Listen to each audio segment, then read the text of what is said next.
muito o modus operandi. Esqueci de gravar, gente, porque tinha caído a internet, agora eu voltei a gravar. Eu com as gravação, ninguém merece. Quem não assiste a aula ao vivo tá ferrado comigo, porque eu tenho uma dificuldade com gravar essas aulas que vocês não têm noção. Tem um botão só que eu tenho que apertar, mas eu sempre esqueço. Então, o que acontece é que fica intrínseco a gente e a gente acostuma a trabalhar sempre nos mesmos modos operantes de acordo com a ativação do sistema. Então, pensem numa máquina aonde você liga o power dela, que é o botão vermelho. Pum! O botão vermelho significa ativei, né? Dei o power, ativei o mecanismo de defesa, o mindset. E aí ela vai operar. E aí a forma como ela opera chama-se modus operandi, que é o modo estilo infantil, por exemplo. A gente tem o modo adulto crítico, adulto não, pai crítico, por exemplo. A gente tem um modo operante que é o pai crítico, que é aquele que critica, que, né? Que não é uma criança, mas é aquele que é maduro demais, que se acha melhor que as outras pessoas, que acha que ele sabe mais, né? Quem é você na fila do pão? Coisa desse tipo, entendeu? Então, esse é o adulto que tem o perfil mais, né, mais alto. Então, vejam bem, nesses mindsets, a gente tem modelos de 18 tipos de mindset, né? Hoje, reconhecido cientificamente, a gente tem 18 mindsets diferentes. Por que a importância de entender os mindsets? E eles funcionam como camadas, né? Por exemplo, eu estou falando do caso da Lourdes, que ela está contando a história dela, eu estou podendo analisar mais presencial por conta dela estar contando a história. Dá para perceber que ela vem de um pai militar. Esse pai militar criou em bases rígidas, regras rígidas. Ele não reconhecia a filha com relação às potências dela, ou seja, lembra lá nas necessidades infantis? Se a gente pegar lá o bloquinho de necessidades infantis, quais necessidades da Lourdes não foram atendidas? Se a gente for fazer uma análise da Lourdes agora, a gente vai ver que das necessidades da Lourdes que não foram atendidas, reconhecimento, né? Pertencimento. Ela não sentia que ela pertencia ao meio, né? Afeto e validação, também ela não teve isso. Então, lá nas necessidades infantis já começou o problema, ela não teve o alicerce das necessidades. Uma vez que ela não teve o alicerce das necessidades, quando a criança não tem o alicerce, ela cria os mindsets. Os mindsets, eles vêm para esconder, porque não ser suprido nas nossas necessidades é vergonhoso. Não é que a gente sente vergonha dos pais que não fizeram por nós, a gente sente vergonha da gente que não recebeu aquilo. É você que não presta, porque se o seu pai não dá valor para você, é você que não presta. Tem uma paciente que a mãe dela, ela é casada e vive com a mãe, e ela contou para mim que ela teve uma discussão com a mãe, e a mãe falou: você é cruel, você é muito difícil, você é ruim, você é isso, você é aquilo, e você não presta. E aí eu perguntei para ela: o que você acha de tudo isso? Você concorda com a sua mãe? Ela disse: eu concordo, ela é minha mãe. E é assim que funciona. Infelizmente, os pais podem até estar errados naquilo que eles fazem, mas o fato é que os filhos nunca deixam de amar os pais, eles deixam de amar a si próprio. Aquilo que eles não receberam, a culpa é deles, não é dos pais. Eles não mereceram. O que eu fiz de errado para não ter isso? O que eu fiz de errado para não ter uma validação? Qual é a parte que eu errei para não ser reconhecido? Qual é a parte que eu errei para não ter o seu afeto? Qual é a parte que eu errei? Então, as crianças, elas começam ali o questionamento, né? Ou tentando muito pertencer, tentando muito ser aceito, e dali para frente é que começa o rebu, né? O angu do caroço, que vem os mindsets. O mindset, ele vem para defender você das vergonhas que você passou quando era pequeno. Então, a postura punitiva, por exemplo, ela vem porque a Lourdes foi muito punida, provavelmente. E aí, como ela foi muito punida, ela começa a ter postura punitiva, porque, afinal de contas, ela não vai ser punida, porque ela está sendo certa. E se alguém faz algo de errado, precisa ser punido, porque ela foi punida. Como é que esse outro que faz algo de errado não vai ser? Tá doido? Padrão inflexível começa quando a gente começa a achar muito defeito na gente. Você acha que só é bonito se for com aquele quadrado. E enquanto você não se torna aquele quadrado, você se sente defeituoso. Então, o padrão inflexível tem muito a ver de você se esforçar muito para ser top master, para ser além daquilo que a vida está pedindo de você. Então, eu tenho padrão inflexível, tá, gente? Não é ativado, mas eu tenho padrão inflexível. Eu me lembro assim, eu tirava 8, 9 na prova, minha mãe falava, você tá ótimo, eu tava chorando. Mas por que tá chorando? Porque eu tinha que ter tirado 10, não 9. E por que você tinha que ter tirado 10? É meu padrão inflexível. Eu tinha que ser a melhor. E Vivi, por que você tinha que ser a melhor? Porque eu era muito ruim em outras coisas. Eu não era a garota mais bonita, nem a mais legal. Então eu tinha que ser a mais inteligente. A gente começa a equiparar as coisas e criar valores a respeito disso. Entendem isso? A Cris, Vivi, eu de novo. pode falar. Você desculpa, tá? Mas eu gosto de entender Imagina, as coisas. pode perguntar. Então, um paralelo, sem comparação nenhuma, mas só para eu entender, porque talvez eu não esteja enxergando alguma coisa no Uhum, que você está falando em mim. Meu pai, ele nunca foi do tipo, né? Sempre foi um pai fechado, assim, sabe? Era um pai amoroso, mas não era um pai carinhoso, entende? uhum. Faltava Então, assim, afeto. mas nunca me fez falta. Minha mãe, pelo contrário, nossa, sofria demais. Então, Uhum, a minha mãe era aquela que grudava, que até me incomodava, e meu pai era aquele, ele não deixava de ser carinhoso e tal, mas nunca foi muito grudento, pai de estar dando beijo, aquelas coisas, sabe? uhum, Mas, assim, a tua fala, o meu pai era o tipo, quando você fala, me vem exatamente essa na minha cabeça. A minha mãe era do tipo de, pô, tirei 8, como você falou. Tirei 8, não, tirei 9. Ou então passei de ano, melhor dizendo, passei de ano. Nossa, para minha mãe era uma festa. Ai, que coisa, passou de ano, não sei o quê. E o meu pai era o tipo que falava assim para mim, não fez mais do que a sua obrigação, uhum. que era a Isso é um obrigação de padrão estudar, inflexível. né? Que era a obrigação de Uhum. estudar. E assim, eu nunca senti aquilo nunca me bateu como. Minha mãe ficava indignada, mas eu mesma, criança, eu lembro que aquilo nunca me incomodou. Para mim Como era você é tudo hoje no bem. dia a dia? Você tem padrões Não, inflexíveis? então, tenho, eu sou exigente, mas era exatamente isso que eu ia comentar. Gente, Eu a sou uma frase da pessoa. pessoa com padrão inflexível chama eu sou exigente, tá? Essa é a frase, tá bom, gente? Então vocês decorem, porque essa é a frase. Você Imaginando. tem padrão inflexível? Não, não, não, eu sou exigente. Entendeu? Não, mas então, deixa eu explicar onde que eu quero chegar. O meu ponto eu sou o tipo de pessoa que até hoje no trabalho, por exemplo, aí performei, bababá, bababá, eu não sou o tipo de pessoa que precisa do tapinha nas costas. E eu peguei chefes que não são aqueles chefes de parabéns, parabéns para tudo, sabe? E não me diz absolutamente nada. Uhum. E aí, assim, eu lido com pessoas que já é o oposto, né? Que já são o oposto, né? Uhum. Que já são de uma geração que precisa do tapinha nas costas. Aquilo me incomoda de Ah, uma mas tal aí é maneira. outro, você vai entender por quê. Porque isso aí é outro mecanismo, outro mindset. É outro mecanismo. Esse pessoal da tapinha nas costas é outro mecanismo. É o Nossa, e mecanismo do aquele pessoal que reconhecimento. tem que estar toda hora. Ai, que lindo! Nossa, escreveu um e-mail. É. Olha, Mas meu Deus. dificilmente quem tem padrão inflexível vai precisar do tapinha nas costas, porque por si próprio já é o julgador. Não é que precisa que alguém diga. Primeiro Eu que percebi. nunca o que ele faz está bom o suficiente. Então não é que resolve alguém dar um tapinha nas costas. Ele sabe que ele podia ser melhor, vamos dizer assim.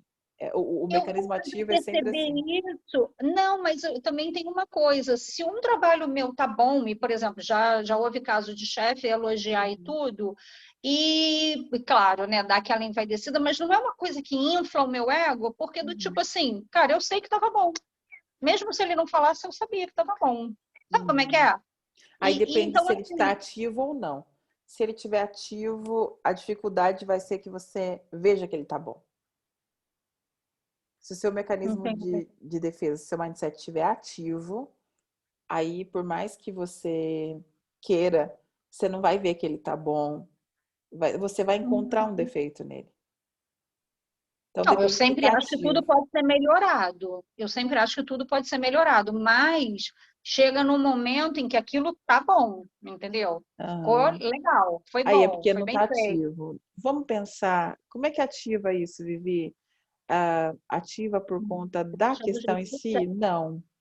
Deixa do jeito que tá, então, Vivi, não ativa não. Não, não. Você Como sabe assim? quando que ativa? Quando você está sob estresse. Os mecanismos de defesa, eles vão ativar quando você está passando por situações de estresse. E muitas vezes pode não ter a ver com o mecanismo, com o mindset.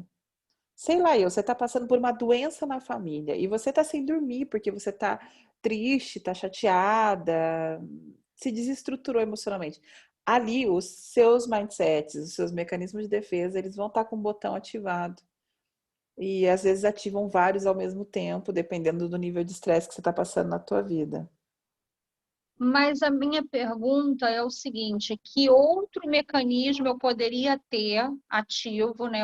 E que esse eu identifiquei que não é. O do tapinha nas Uhum. costas definitivamente não está fazendo falta. Tem alguma outra coisa que possa ser consequência do meu pai ser assim? Ou o que a minha mãe fazia compensou o que o meu Eu pai posso não fazer fazia? perguntas? Ah, Posso? Como ah, são os seus relacionamentos amorosos? difícil. Uhum. Uhum. O que que é difícil? Me Eu conta o sou que que bem você chama exigente. de difícil. Eu sou exigente. O que que exatamente você exige dos seus parceiros? Então, assim, uma conduta correta, eu sou muito aberta, sou muito franca, não tenho muito mimimi, entendeu? Eu gosto também a mesma coisa, um carinho, uma coisa e tal, eu também dou e tudo, mas na hora que tem que falar sério, eu falo sério, e na hora que tem alguma Uhum. coisa me incomodando, eu exponho que tem alguma coisa me incomodando, entendeu? Então, Uhum. se eu tô com uma pessoa, já aconteceu isso, se eu tô com uma pessoa que é muito mimimi, me incomoda, entendeu? Eu tenho dificuldade num relacionamento assim. Não que eu não goste da pessoa, mas eu tenho dificuldade de conduzir daquela forma, Uhum. porque para mim cara, não tá legal, vamos sentar e conversar. Fala logo, é isso, então tá bom, resolvemos, vamos para frente, entendeu? E você já Hum, sofreu pelos relacionamentos que terminaram ou já, não? já, Uhum. já, já, já. Já, mas é que também nem todos teve essa coisa, entendeu? Nem, digamos assim, nem todos, a culpa é minha, entende? Aham. E que tipo de relacionamento você atrai para você com os homens? Não tenho um padrão. Já procurei ver isso, mas eu não tenho um padrão. Não tem um padrão. Significa que você já Não, mas tentou de tudo. são sempre homens carinhosos, são sempre homens muito atenciosos, muito carinhosos. Caramba, o último então era mega romântico, meu Deus do céu. Ah, Era até então, difícil o que de lidar com. você busca é suprir aquele afeto que o seu pai não te deu em primeira instância, entende? Entendi. Você pode acreditar que não fez falta para você, mas a verdade é que a falta ela vem de muitas formas. Então, hoje o que você busca são homens carinhosos, que demonstrem esse carinho. Isso vai chamar a sua atenção porque você não teve isso. Então, se tiver Entendi. um homem ali e estiver conversando e você perceber que ele é carinhoso, ou ele chegar perto de você e for carinhoso, você vai ter isso como seu ponto de atenção, porque você não teve isso. Então, Mas admiração isso é não vai ruim? ser volta para isso. Não, não existe nem nada no universo para mim que seja considerado ruim. Todas as leituras que você fizer de você, elas nunca são ruins. Elas sempre Não, são mas eu boas. digo assim, é ruim eu buscar uma pessoa que seja carinhosa, quer dizer assim, Não, é, o ruim é que se você não tiver muita consciência disso, talvez você vai exigir demais dessa pessoa, porque ela vai ter que suprir uma necessidade que não foi não, atendida, entendeu? não, isso eu não faço. Isso Essa eu não é a faço. parte ruim, é o desequilíbrio, né? Em primeiro Não, isso eu lugar. não faço.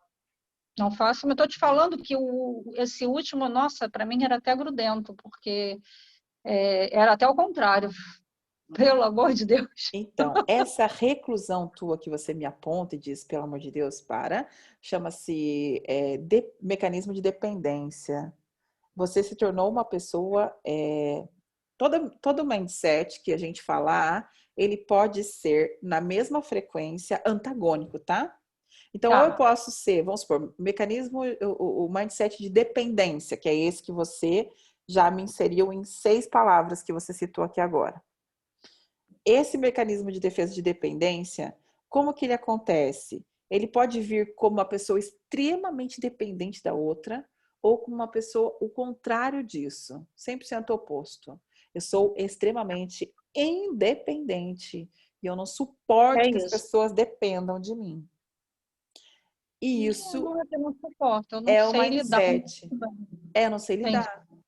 Isso me dá fastídio, me deixa mal. Eu não consigo não sei como lidar com essa situação. Então, o que acontece é que isso chama-se mindset de dependência. E esse mindset de dependência é um mindset ativo em você nas relações, por exemplo. Entendeu?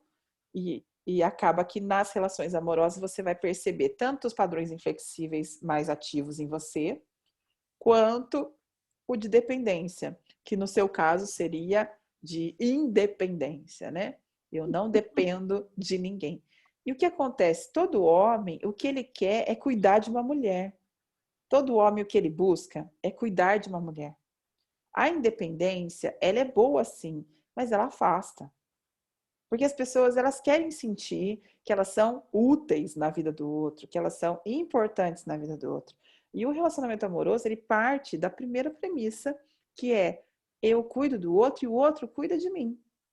Então, essa linha de cuidado, né, de anulação e egoísmo, que a gente sempre fala, o amor próprio, né, o egoísmo e a anulação. Então, uma hora você se anula para o outro ser egoísta, outra hora o outro é egoísta para você se anular, enfim, assim vai, né? Essa onda que a gente fala do amor próprio na relação humana, ela é muito importante. E para o homem, principalmente, apesar da sociedade estar mudando muito, mexendo muito nesses padrões, cientificamente é comprovado que os padrões precisam esse estabelecimento do sexo, do alfa, né? Do macho alfa, é necessário para o homem poder desenvolver, inclusive, a liderança dentro do próprio lar, né? Quando existe uma mulher muito líder, que nem eu sou líder nata, eu sou aquela que desde pequenininha batia o bangu lá na escola, então eu sou líder nata. Em compensação, eu no meu casamento tive que aprender a ter o processo de submissão. E foi um aprendizado, porque eu ficava enlouquecida, eu mordia a fronha, queria xingar, e eu aprendi. Porque para o meu marido, ele acabou desenvolvendo uma energia feminina, um ânima muito forte, que nós chamamos de ânima, isso na parte energética de Jung. Ele desenvolveu um lado mais feminino, mais sutil, mais amoroso, mais carinhoso, mais doce. E eu, o macho alfa, que diz a que veio. Ao longo do tempo, eu trocava lâmpada, ele cozinhava. As posições se inverteram. Vivi, mas isso é ruim? Isso é ruim energeticamente, porque cansa muito. É um papel que cansa. Aí vai chegar um momento que você vai virar e vai dizer: eu tô cansada, eu não aguento mais essa relação. Tudo sou eu que faço. Se eu não tomar a frente, o outro não faz. E muitas vezes o eu não tomar a frente, o outro não faz, é a falta de espaço que você mesmo dá para que o outro tenha essa interação. Então, esse mimimi que você está falando para mim, que você citou em algumas palavras, né? Que uma das 6 palavras é o mimimi. Esse mimimi que você citou várias vezes, o que ele me diz? Que você não aceita a parte flu-flu da relação. E o flu-flu da relação é importante nessa inversão do papel. É o lado feminino. É o lado Não, sutil. eu aceito, eu só não aceito muito grude, entendeu? Mas Eu você aceito, é o que eu tô te falando, precisa eu fazer acho isso. fofo, Você mas eu tem que ser a não. fofa, não é o outro que tem que ser o fofo. Mas eu sou É. super. Ah, eu preciso do cuidado, eu preciso que você cuide de mim, inverteu o papel, Ah, não, isso entendeu? não, entendi. É, não, isso não. Eu já Realmente entendi, não. já entendi que não, entendeu? Amor. Então, assim, eu às vezes quero uma coisa, né? Eu sei muito bem o que eu quero e eu sou muito esperta. Mas eu chego no meu marido e falo, amor, o que você acha, né? Disso aqui. Eu dou as opções para ele, mas eu sempre dou opções fracassadas e aquela que eu quero é aquela top, entende? E aí ele fala, essa opção é a melhor. Eu disse, ai, que bom que você decidiu por essa. E eu sou feliz e pronto. Então, ele às vezes pensa, eu Tem que aprender. decidi, né? É a arte da Vai ter manipulação. de novo. A gente precisa, né? Para viver no mundo de hoje, tem que aprender a arte da manipulação. Eu falo, ai, vamos no restaurante? Vamos. Qual restaurante? Ah, esse. Daí eu falo mais dois que é horrível. Aí ele fala, ah, não, vamos nesse. Eu falo, ai, vamos no restaurante que eu queria. Então, você tem que ir aprendendo como você faz com a coisa, né? Para que Agora, desenvolva o outro. agora me diz uma coisa, eu ia até te mandar um áudio e acabei não mandando. Eu vi algum vídeo teu e aí você falava exatamente dessa parte, agora até me recordei. E aí, assim, esse negócio do ser fofa e tal. Eu sempre fui muito amorosa com as pessoas e tal. E entrou numa fase, e assim, no trabalho e tudo mais, e entrou numa fase que essa galerinha do mimimi, até uma amiga minha, começou a dizer que eu era muito carente. Tudo que eu falava, o que eu fazia, ela dizia, ai, mas é porque você é muito carente. E aí eu comecei a me fechar, eu falava, gente, então, peraí, não é isso, não é essa mensagem que eu tô querendo passar, entendeu? Eu era Talvez legal, exista como gentil, você. Olha, a carência tem muito a ver com o próprio interior do outro que está enxergando, né? O outro que não é carente não vai enxergar que você está sendo carente. E aí, quanto mais Pedro fala de Paulo, mais conheço sobre Pedro. Então, essa referência não é uma referência fácil de você analisar. O termômetro tem que ser interno, tem que ser seu. É você que tem que enxergar qual é a medida, porque a sua amiga chegar e dizer para você, ah, é porque você é carente, eu quero saber quantas amigas você tem e como são todas essas amigas que entendi, você tem entendi, e como é que entendi, elas enxergam. Então, assim, porque se elas entendi. tiverem, a gente anda em grupo, né? Desde os primórdios, a gente Uhum. lá da época das cavernas já não andava sozinho para não morrer, anda sempre de grupo. E às vezes a gente forma grupos com os mesmos mindsets. Eu tenho vários amigos com padrões inflexíveis. Eu adoro gente de padrão inflexível. Então, assim, fica a amizade ali, né, no mesmo circuito. Então, acaba que a gente atrai pessoas com os mesmos mindsets, com o mesmo estilo de mecanismo de defesa, o que faz com que quando a gente quer calibrar aquilo naquele meio, é óbvio que vai haver uma rejeição, porque aquele meio não é o melhor meio para a gente calibrar o que nós estamos tentando curar dentro da gente, né? Porque é um meio. São uma coisa qualquer e ninguém falar, né, assim, no trabalho, né? E aí no trabalho tem algumas pessoas que são mais próximas, acabaram se tornando amigas e tal, e essa foi uma delas. Mas ninguém me mandava essa mensagem, mas ela sempre falava isso.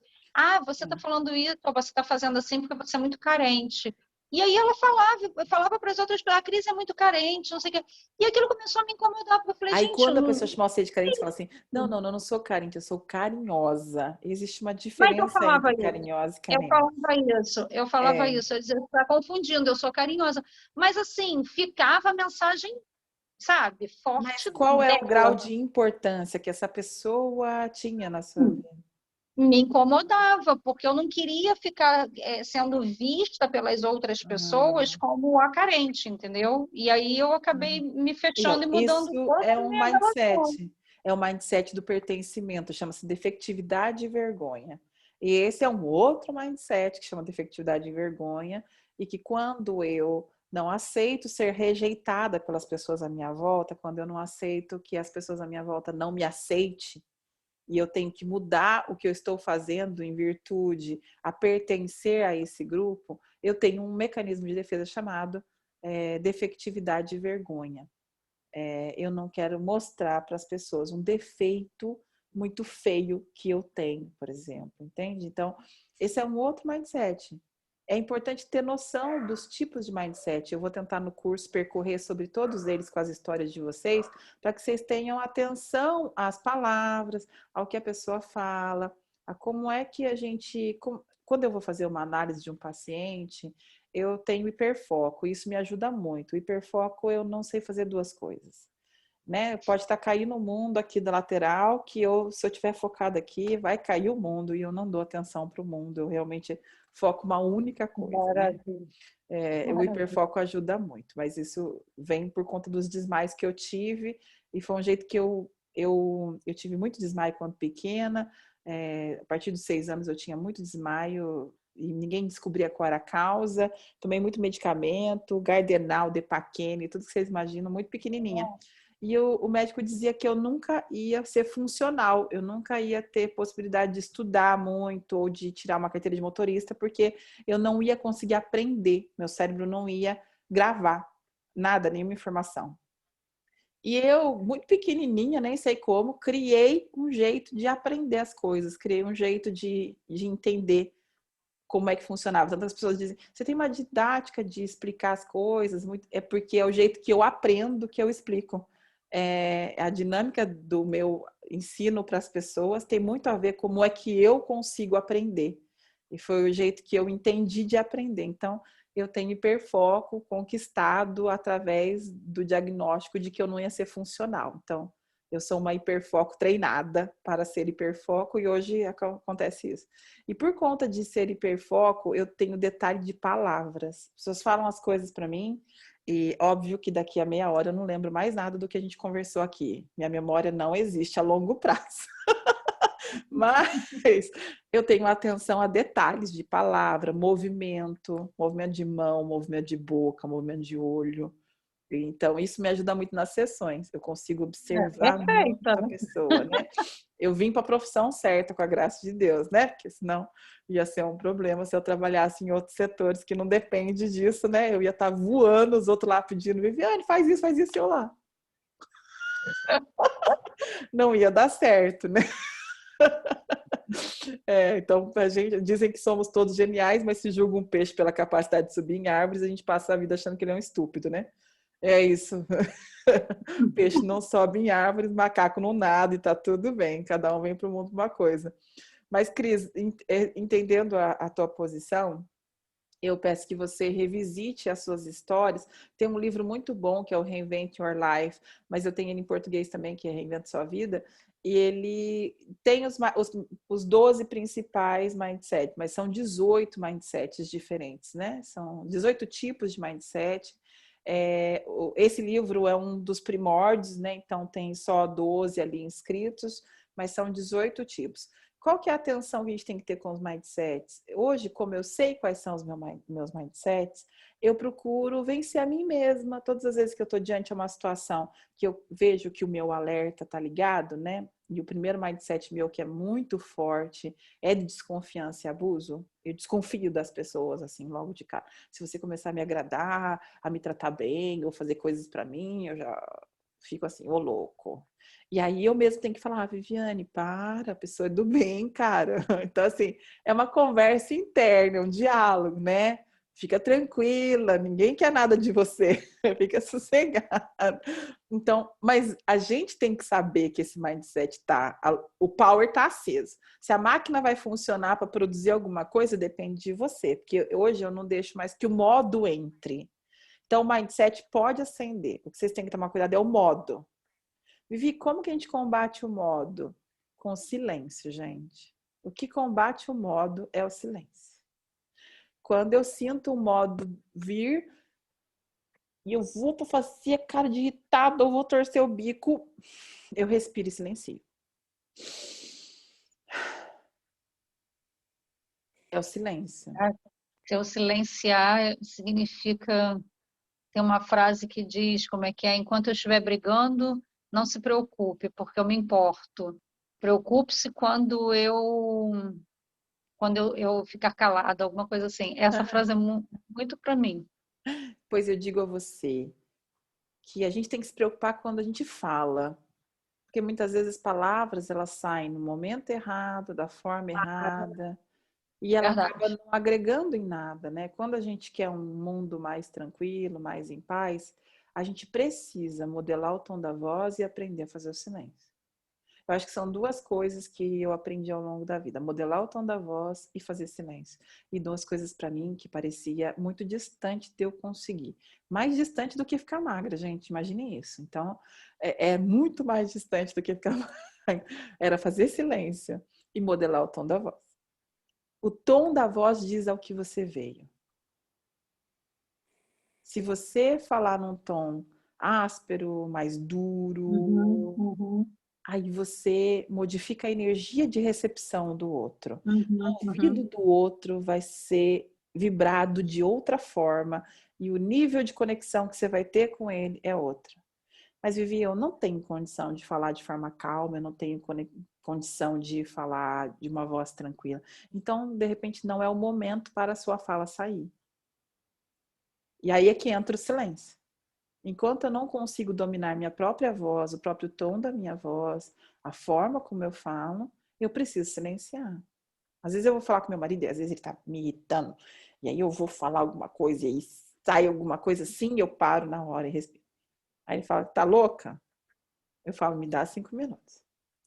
Aí eu consigo tranquilizar, beber uma água, daí eu volto e falo. Falo, não, eu não falei aquela hora porque meu tom de voz não estava compatível com o recado que eu queria te dar. Não ia resolver. Então, é a gente ter a sabedoria de entender qual é o momento que você tem que posicionar, porque tudo pode ser falado, tudo. E eu posso te garantir, as pessoas não se ofendem com o que você fala. Uhum, uhum. Mas a forma como você Como é fala, que você está sem falando? dúvida, sem Né? dúvida. Tom Não, que isso eu você aprendi muito usa, cedo. né? Elas não se ofendem. Dificilmente uma pessoa se ofende com o que você fala. A não sei que você use palavras muito agressivas, senão não é isso, elas não se ofendem. Eu tenho pacientes há muitos anos e eu falo para você que eu falo de tudo para os meus pacientes, eu dou todas as devolutivas. É muito raro um paciente sair ofendido. Normalmente ele sai reflexivo, mas nunca sai ofendido, porque o tom da voz muda. E no passado eu tenho certeza que os pacientes saíam queimando o berne, porque eu realmente sentava o chinelo. Então eu acho que muda, né? A gente muda, a gente vai mudando na vida, né? Vocês entenderam a respeito dos mecanismos, como é que funciona? Dando um exemplo, por exemplo, da história da Cris, da história da Lourdes. Entendi e agradeço. Vocês têm dúvidas? Alguém quer perguntar alguma coisa, colocar alguma coisa?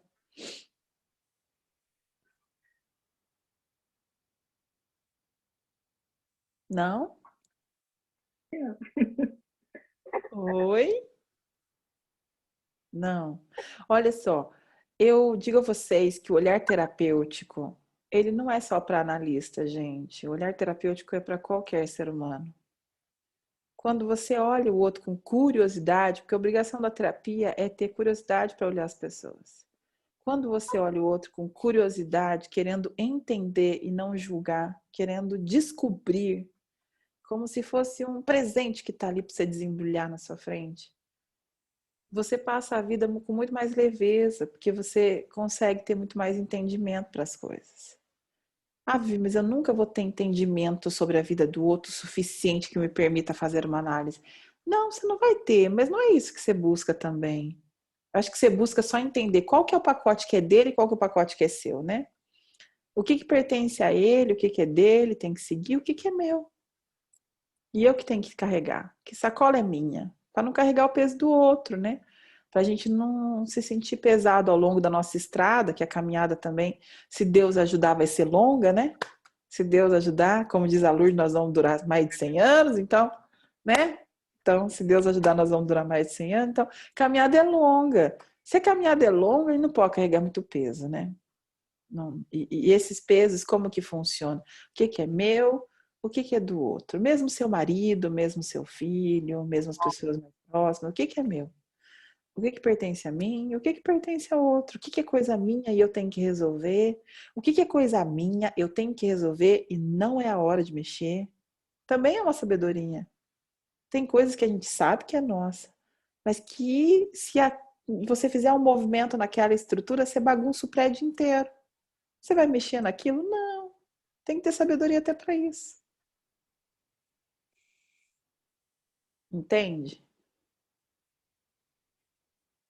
Alguém quer colocar alguma coisa antes da gente finalizar? Não, ninguém tem nenhuma pergunta. Bom, então eu vou tentar percorrer com vocês os mindsets todos, praticamente, porque eu quero que vocês tenham isso na ponta da língua, porque o mindset é uma matéria para a vida, tá? Tipo, para mim eles são de escola, assim, né?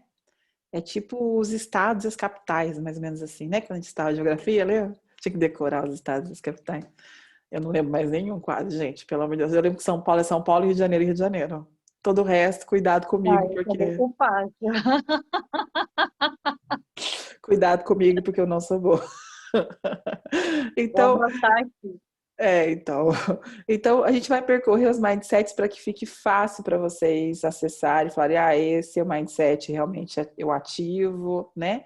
E as camadas, porque vem em camada, foi como eu falei para Lourdes. Lourdes, a camada que vai colocar em você, que vai apresentar em você, e você vai ter que olhar, é a questão da dependência e a questão inicial, que é a privação do afeto. Então, a da Lourdes, por exemplo, vem da privação do afeto para frente. E só que a camada principal, aquela primeira, né, a cereja do bolo, dificilmente a gente mexe logo de cara nas pessoas, porque ela desestrutura toda a estrutura do prédio. Então, se você percebe que a sua camada mais profunda é o X, você tem que tomar muito cuidado, porque se você mexer na camada X, você vai entender que você vai perder casamento, emprego, vai pedir demissão do trabalho, vai sair terminando relações e tudo quanto. Então, tem que tomar muito cuidado. A cereja do bolo, ela é especial. Ela é a estrutura da tua casinha. Então, ela você tem que ter muita compaixão para com ela, ter muita paciência para mexer nela. Ok? Vanderlei, meu coração. Você tá com a mão levantada, tá tudo bem? O microfone. Bom, ele levantou a mão, mas não estou sabendo por que ele levantou, enfim. Gente, eu espero que tenha feito sentido para vocês. Para mim fez, muito. Agradeço imensamente. Amém. Eu também agradeço a presença de vocês, agradeço que vocês estejam aqui. A gente vai se ver na quarta-feira que vem. E aí eu vou tentando trazer todos os mindsets de uma forma muito explorativa, contando histórias para vocês verem no cotidiano como as coisas funcionam. Combinado? Senão a teoria fica muito maçante, fica muito chata, né? Só no livro, livro. Fica muito chato. Ok? Combinadíssimo. Combinado, Vivi. Obrigada. Beijo Beijo. para vocês. Que Deus abençoe grandemente a semana de vocês, o final da semana, o começo da outra. Tá bom? Igualmente. Você tem Tchau, uma tchau. recuperação bem rápida que não sofra muito a falta da comida, de mastigar, tá bom? Menina, não sinto falta da comida. Gente, isso é incrível. Eu trabalhei tanto a minha cabecinha que eu ia ficar sem comer, que falta da comida eu não tenho sentido. E olha, já emagreci 8 quilos em poucos dias. Então, eu estou plena. O que houve, Vivi? Você fez bariátrica? Eu fiz bariátrica. Mulher, mas você precisava fazer bariátrica. Eu fiz sleeve, né? Que é uma técnica para pré-obesidade, né? É que eu não queria Tá. chegar lá, entendeu? Entendi. Eu tava fazendo força para chegar, mas depois eu desisti. Falei, não, vou parar aqui. Porque a bariátrica é muito agressiva, né? Não, eu não fiz a bypass, que corta o intestino e tudo. Eu cortei, por enquanto, cortei só o estômago. Espero que resolva, porque, né? Passei tanta dor, filha, que não é possível que não resolva.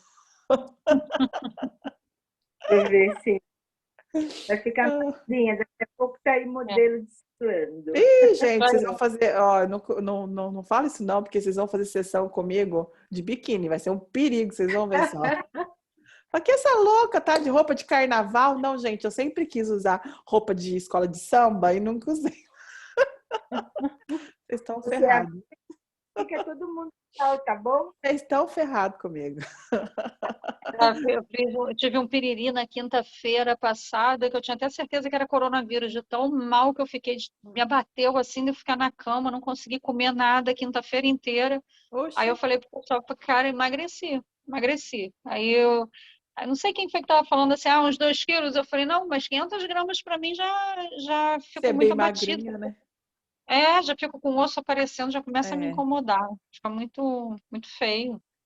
É, mas que bom, né? Nossa, um dia eu vou chegar nisso, de dizer, ai, gente, tem 500 gramas, tô tão feia, tá? Tô muito magrinha, tô muito Calma que magrinha. eu vou chegar nisso ainda. Não cheguei ainda, né?